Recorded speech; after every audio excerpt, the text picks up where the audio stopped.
And now back to National Geographic Explorer and Tom Chapin.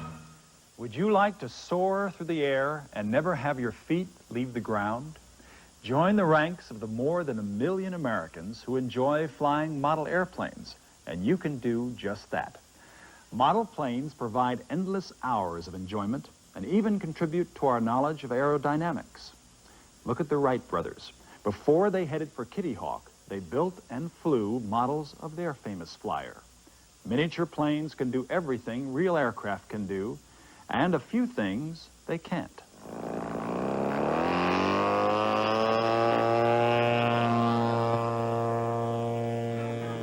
The fantasy of flight. The euphoria of leaving earthbound concerns far below. The sheer joy of sailing along with the winds. Our fascination with flying is matched only by our ingenuity in devising machines that enable us to reach the skies. Airplanes are remarkable feats of engineering, even when they are only 3 feet long. 3, 2, 1, go! Go!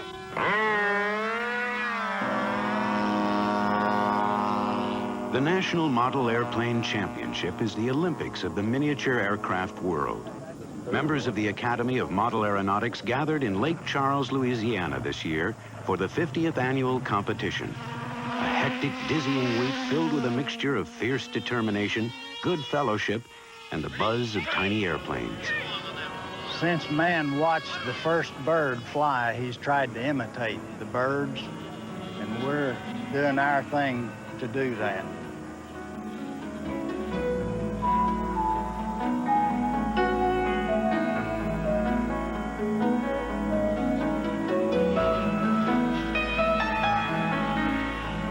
Bill Thomas has been competing in the event for more than 20 years. He is a 3-time national champion. We're all crazy about airplanes. You go to war when you go to competition, but it's a friendly type of war. Combatants do battle in events like pylon racing, where remote-controlled planes run laps around a triangular course at astounding speeds. We've got planes coming down here pretty close to 200 miles an hour, and it'd go right through your body if it hit you. I heard it in an accident about a week ago. My plane cut a corner off the finger, and we had a sewed on. It's doing fine. Good line. Pull it in tight now. Pull it in tight. You know what the greatest part of this is? You walk away from all your crashes. We've never had a dead pilot yet. What makes these people so fanatical about their hobby? It's frustrating, exhilarating. It's a little bit insane. All those things appeal to me, of course. Maybe that's why I like it. When I feel I need to be out in 100-degree weather having fun with all my friends, they couldn't make me stay away. They turn into a little boy. Take a little left turn, that's it. They think it's so fun to chase each other around. Dive for me, Charlie. Oh, you almost got me that time, I think. The ones who are more competitive turn into little boys more. They blow up at the least little boo-boo.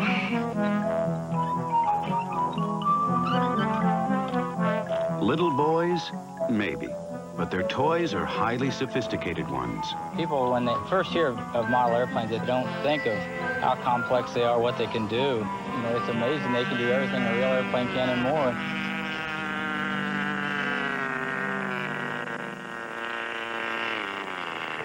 Basically, you have your transmitter, which is what the pilot holds. This is your throttle. This makes your engine run up and down. This is right and left with the rudder on the back of the airplane, and it steers the airplane on the ground. People don't believe we have retractable landing gears on the airplanes. As you can see, the landing gear go up just like a real airplane. It's just a flip of a switch.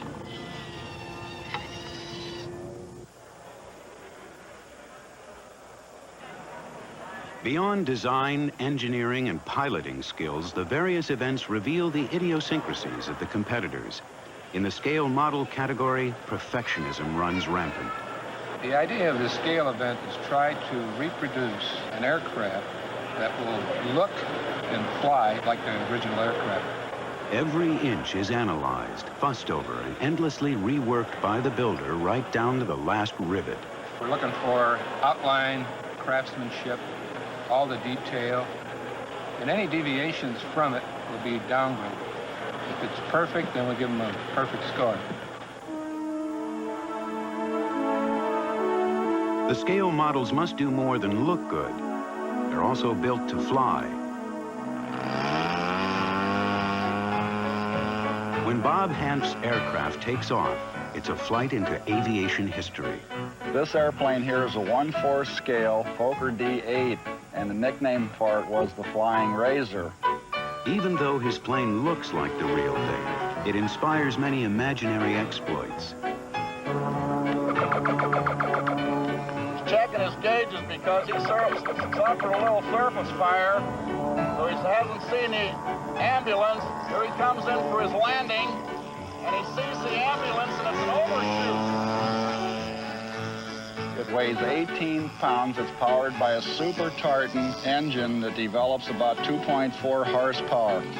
The elevator and rudder are moved by the exact cable system that the real airplane had. He didn't have enough. He had too much schnapps last night. Always got to get a little ground loop, but it was nice, wasn't it? Sometimes the scale replicas allow their creators to explore a very personal past, as Dennis Crooks does with his Grumman Avenger. My dad was in the Navy on the USS Bunker Hill, and these particular aircraft were on that carrier. I think with most scale modelers, they're trying to create this illusion of realism.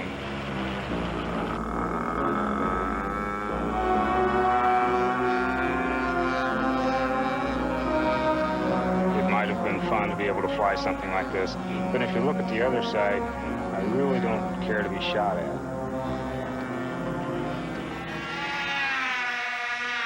If you do want to pit your skill against the enemy, the combat event is a dogfight to the finish.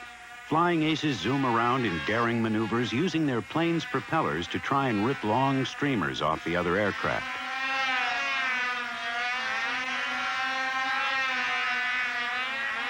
This is Marvin Denny's favorite event. It is as close to combat to the real thing as you can get and still not actually have bloodshed. It's real exciting. Gets the adrenaline flowing really good. I really love it. Go!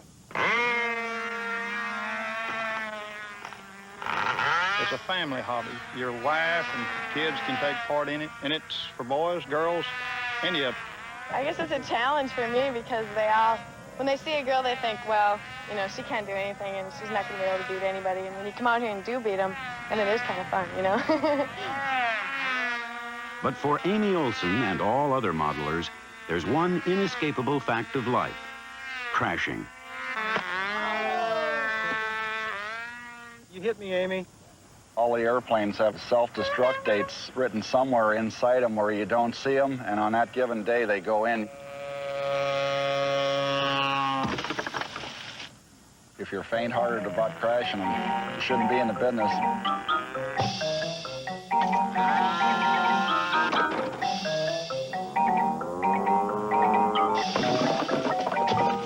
When these planes going at approximately 100 miles an hour crash, of course, the engine in the front end of the plane leaves a hole in the ground. It buries with the impact, and the prop breaks rearward like so, and it looks like a little gopher hole with two ends of props sticking out. So we talk about the prop-eating gopher. And the prop-eating gopher got another one. For the thrill seekers, there's the exhilaration of the speed event, where a plane can hit 200 miles per hour at the end of a 70-foot control line. When Dr. Dale Kern is on the airstrip, he leaves his professional demeanor behind.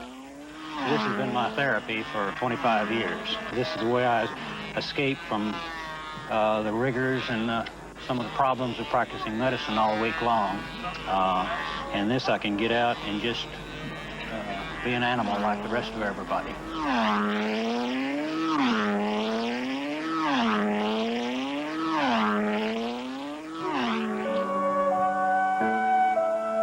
Far away from the roar of engines are the indoor events. Gossamer aircraft, some lighter than postage stamps, float serenely above. These fragile constructions are so delicate that a strong breeze can destroy them. but they can stay aloft for nearly an hour. I can still remember I lived in a house on the side of a hill, and it had a high front porch, and I bought a 10-cent Comet kit and called a Captain Page's Navy Racer and climbed on the porch, on the column on the porch, and launched it off the porch, and lo and behold, it flew out to the street. After that, I was hooked, you know. Jim Clem's rubber band-powered microlight aircraft is a masterpiece of balance and precision. I'm fixing to wind for an official flight. This happens to be a rubber called Pirelli, and it's made, or was made in Italy for tying up grapevines. It's not made anymore, and everybody kind of treasures their hoard of Pirelli. If it breaks, we'll say, "Oh, fudge." When you hear the snap, then it's, "Oh, fudge."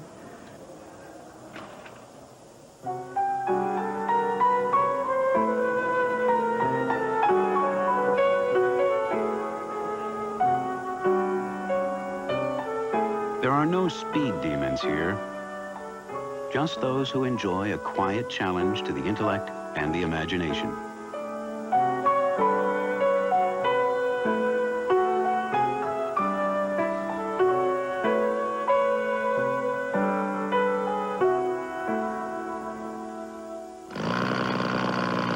Some modelers were aviation professionals before they got involved in the sport.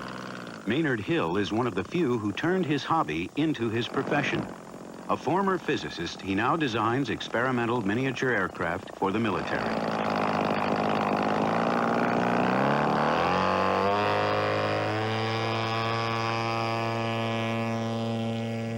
Wilbur and Orville built many models before they flew, and through the years, models have been used a lot in the development of drones or remotely piloted vehicles. It's a low-cost way of finding a lot of the answers. Here comes my airplane over your head right now. I really shouldn't do that kind of thing, except we're a professional group here, and this airplane's been well tested. You want me to go up and do a loop or a roll or something at this point? Sure. Okay.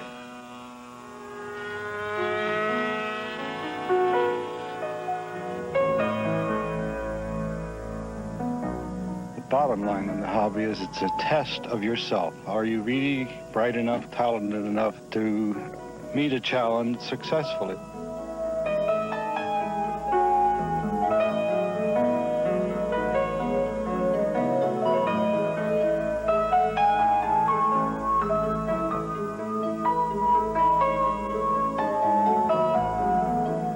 For some, modeling represents a chance to express their own unique talents. For others, it stirs the desire to be the best. Child, adult, and senior citizen alike share the camaraderie, the challenge, and the fantasy of the world of miniature aircraft. I have friends that if I'm in Germany, England, Japan, I can always find a modeler that will take me under his wing, show me around the town. That's the fraternity of it, and it's just the common interest in airplanes that really brings us together.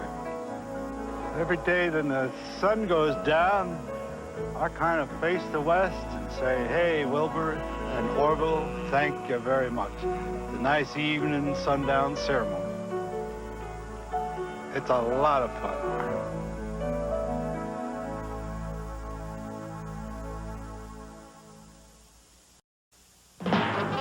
On the second half of Explore